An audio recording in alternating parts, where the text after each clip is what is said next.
नमस्कार, मैं हूं देवेंद्र। आप देख रहे हैं पंजाब केसरी टीवी चंडीगढ़। कोरोना की समस्या बहुत बड़ी समस्या है। पूरे विश्व में ये समस्या फैली हुई है। प्रदेश में, देश की बात करें, दुनिया की बात करें तो हर जगह इससे परेशानियां हो रही हैं। फ्लाइट्स बंद कर दी गई हैं, मॉल्स बंद कर दिए गए हैं, पार्क्स बंद कर दिए गए हैं, जिसकी वजह से लोग घरों में या फिर होटल्स में जहां पर हैं वहीं पर रुकने को मजबूर हो रहे हैं। प्रदेश सरकार, हमारे देश की सरकार कोशिश जरूर कर रही है कि जो प्रवासी मजदूर हैं उनको घरों तक पहुंचाया जाए, जो लोग हिंदुस्तान से बाहर दूसरे देश में गए हैं उनको वापस लाया जाए। लेकिन जो कदम उठाए जा रहे हैं वो कितने काफी हैं? अभी तक ये पर्याप्त नहीं है, क्योंकि कुछ लोग हैं जो अभी भी दूसरे देशों में फंसे हुए हैं। हमारे साथ आज एक ऐसे ही शख्स हैं, प्रभलोच सिंह, चंडीगढ़ से हैं और वो सोशल वर्कर हैं, मैनेजमेंट प्रोफेशनल हैं, जो किसी काम से कनाडा में गए थे और कनाडा में गए तो फिर लॉकडाउन हो गया, फ्लाइट्स बंद हो गई और वो अब वहीं पर हैं। उनको किस तरीके की दिक्कत आ रही है, इन पर बातचीत करेंगे। प्रभलोच सिंह जी, मैं सबसे पहले आपसे ये जानना चाहूंगा, जब आप गए थे, किस काम से गए थे और कब से आप कनाडा में ही रुके हुए हैं? कि मैं इनिशियली इधर आया था, मेरे वाइफ की पीएचडी की फाइनल स्टेजेस चल रही थी और मेरे पे इल्जाम लगता था घर पे कि मेरी वजह से वो उसमें डिले हो रहा है। तो मैंने जी। उनको बोला कि आप फोकस करें पीएचडी में और मैं थोड़ा अपना सैर सपाटा कर आता हूँ। मैं इधर 28 दिसंबर को कनाडा में मैं आया, जी। 2019 की 28 दिसंबर को। जी। तो इनिशियली मैं इधर एज अ टूरिस्ट आया मैं, और उसके कुछ देर के बाद ये हमें न्यूज़ आने लग गई कोरोना वायरस की। मेरी रिटर्न टिकट थी बुक्ड, वो मेरी रिटर्न टिकट उस सिलसिले में कैंसिल हो गई, फिर रीस्केड्यूल हो गई, फिर कैंसिल हो गई, फिर रीस्केड्यूल, कैंसिल। और अभी एज ऑफ टुडे भी वो रिटर्न टिकट तो मैं भूल ही चुका हूँ, उसका शायद कुछ नहीं बनेगा, तो ना मुझे रिफंड मिला उसका। जी। जी, तो इस ऐसे मैं यहाँ पे फंस गया। तो जब आप वहाँ पर काफ़ी वक्त से रुके हुए हैं तो आपने कनाडा की सरकार से, कनाडा के प्रशासन से बातचीत की होगी, वहाँ पर किसी तरीके की कोशिश की आपने कि वो आपको हिंदुस्तान वापस भेज दें? जी, मैंने ना यहाँ पे मैं यहाँ की जो इंडियन कॉन्सुलेट है उनके साथ इन टच हूँ, हम्म। और मेरी कल भी उनसे बात हुई थी, उनका फोन आया था, और उम्मीद है, वो कहते हैं कि जल्द मुझे अकोमोडेट किया जाएगा किसी फ्लाइट में हम्म। जो यहाँ से इंडियंस को लेके जाएगी। अच्छा, काफ़ी लंबा वक्त आपने वहाँ पर अब गुजार लिया है, क्योंकि आप दिसंबर की बात कर रहे हैं और मई है, लगभग 4-5 महीने हो गए। तो वहाँ पर फाइनेंशियली अगर देखा जाए तो दिक्कत हुई होगी, क्योंकि बड़े लंबे टाइम तक इतना पैसा इंसान साथ लेके नहीं चलता। काफी हैं जी, ये जो मेरा इधर कनाडा का जो सिलसिला रहा है, इस पे तो मैं एक बहुत दुखद किताब भी लिख सकता हूँ।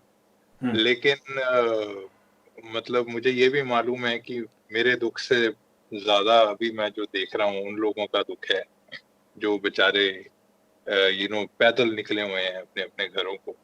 बिल्कुल। तो बस वही सोच के मैं जो भी झेल रहा हूँ, मैं झेल रहा हूँ कि हम्म। चलो, ये पूरी दुनिया को इसने समेट लिया है, कोरोना हम्म। वायरस ने। तो हर कोई किसी न किसी परेशानी से निकल रहा है। मैं यहाँ पे कनाडा के जितने इमिग्रेशन ऑफिसेज हैं, या जो भी ये यहाँ यहाँ के जितने भी इस तरह के ऑफिस सब बंद हैं, सब हम्म। फाइल्स डिलीट हैं। हर कोई कम्युनिकेशन, आप जा नहीं सकते हो ऑफिस, कोई कम्युनिकेशन लिखो, 2-2 महीने जवाब नहीं आ रहा है। हम्म।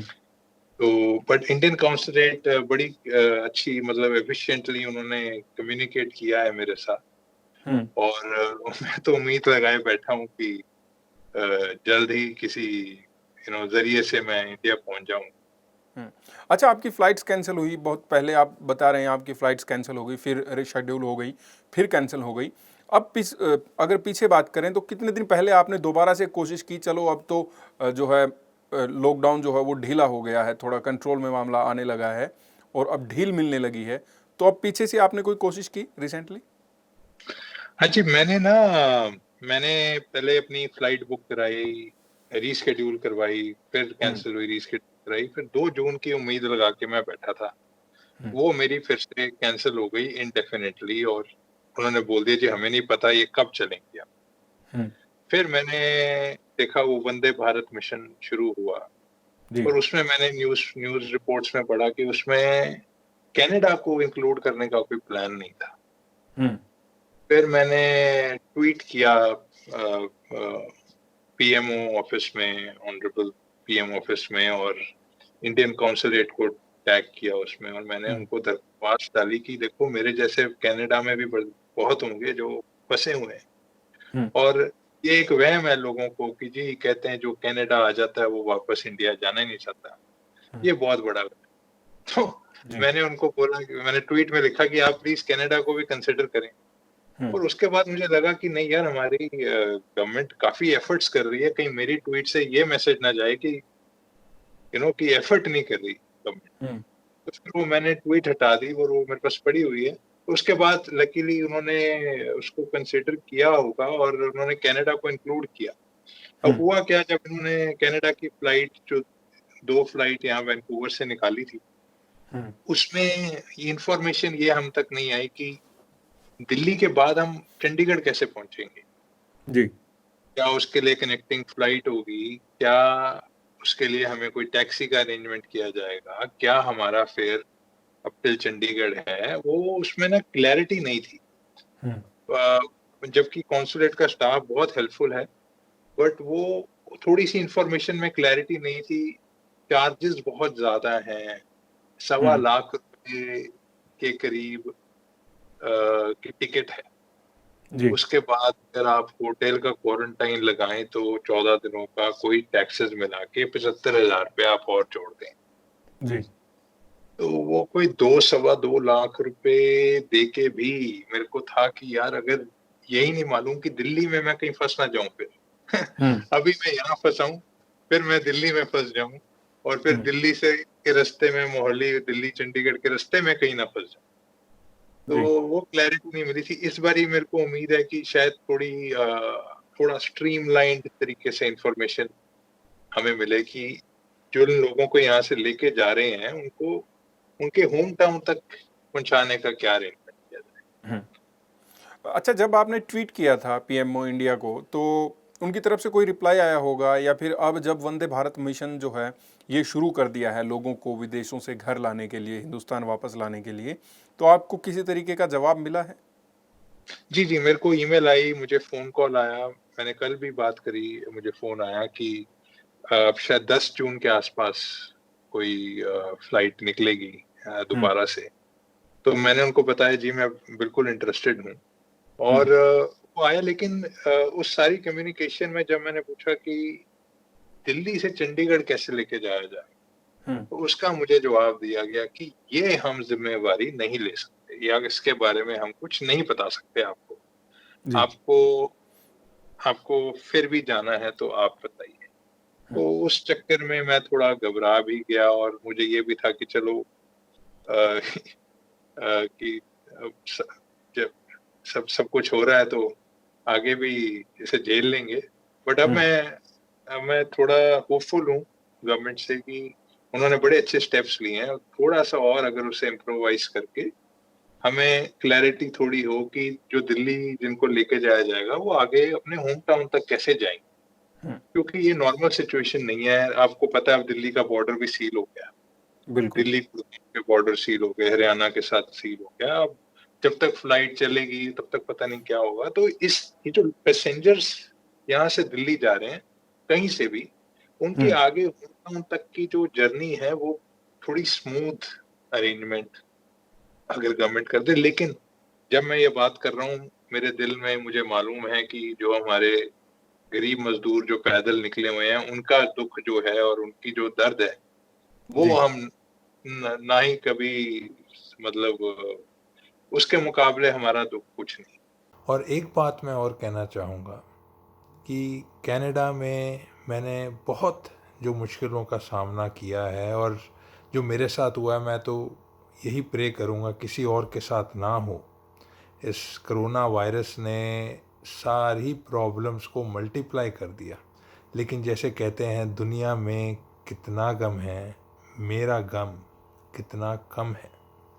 मुझे दिख रहा है उन मज़दूरों का गम, मुझे दिख रहा है हमारी मिडिल क्लास, जो इंडिया की मिडिल क्लास है, उनका गम, जो जिनको light at the end of the tunnel नहीं दिखाई दे रहा।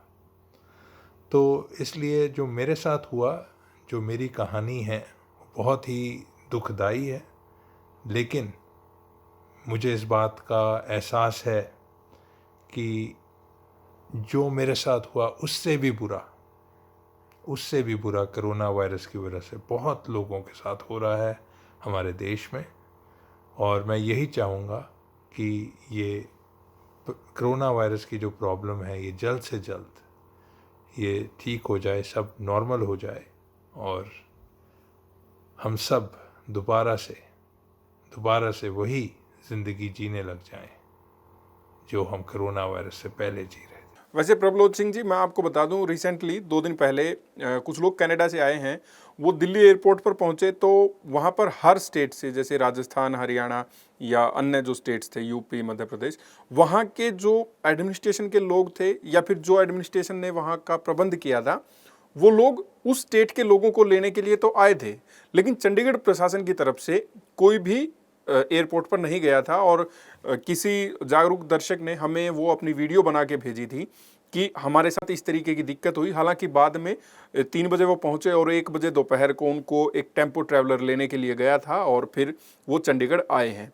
तो इसका भी कुछ ना कुछ इंतजाम ज़रूर हो जाएगा। आप सोशल वर्कर हैं, मैनेजमेंट प्रोफेशनल हैं, मैं आपसे थोड़ी सी और बातचीत करना चाहूँगा। आप कनाडा में इतने लंबे टाइम से हैं, क्या कुछ आपने वहाँ पर ऑब्जर्व किया है, क्या कुछ देखा है जो ये कोरोना की लड़ाई है, वहाँ का प्रशासन, वहाँ की सरकार, वहाँ के लोग किस तरह से लड़ रहे हैं? देखो, एक ना बहुत ही गहरा अंतर है कल्चर में।